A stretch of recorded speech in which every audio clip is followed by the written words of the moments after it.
To that point, White House Press Secretary Caroline Leavitt said Iran's publicly talking a big game, but privately to the administration, they're telegraphing different messages. And President Trump, according to her, is interested in exploring those messages.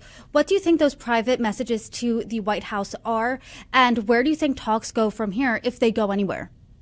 Well, talks really should be going nowhere fast, and I think the president did again put wind beneath the wings of both the Iranian diaspora abroad and perhaps more importantly, Iranian protesters when he said that he would not be meeting with Iranian officials. Doing so would replicate the Obama era 2009 mistake of trying to seek or trying to preference nuclear diplomacy over standing with Iran's protesting population. You had, former Secretary of State Hillary Clinton come out, say what happened in 2009 was a mistake.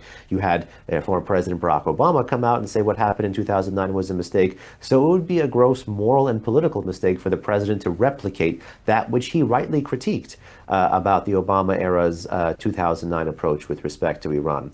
And to the content of what the press secretary said, that the regime is talking a big game publicly, but privately trying to, play the role of supplicant, we shouldn't fall for that. What Tehran is trying to do is a classic page from its playbook: to tempt Trump and, more importantly, to tempt Washington with the idea of talks, to ensnare us in process, to ensnare us in nuclear diplomacy when they are their weakest and when politics and diplomacy is their strongest tool. I think we need to slam that door shut, slam it door shut in their face, and slam it door shut publicly.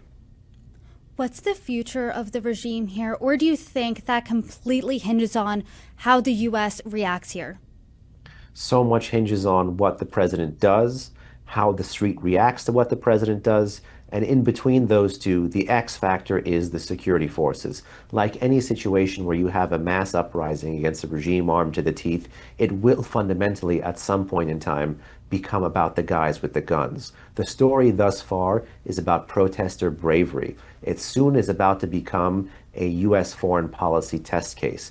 But to move it to the next level, it will be, how can you get the security forces to crack, to become disloyal, to defect, to either turn their guns on the regime itself or to stand aside, as happened in 1979.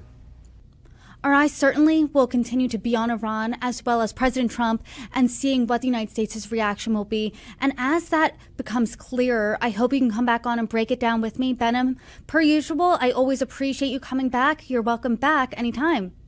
Thank you so much, Brittany. I appreciate it, and see you again soon.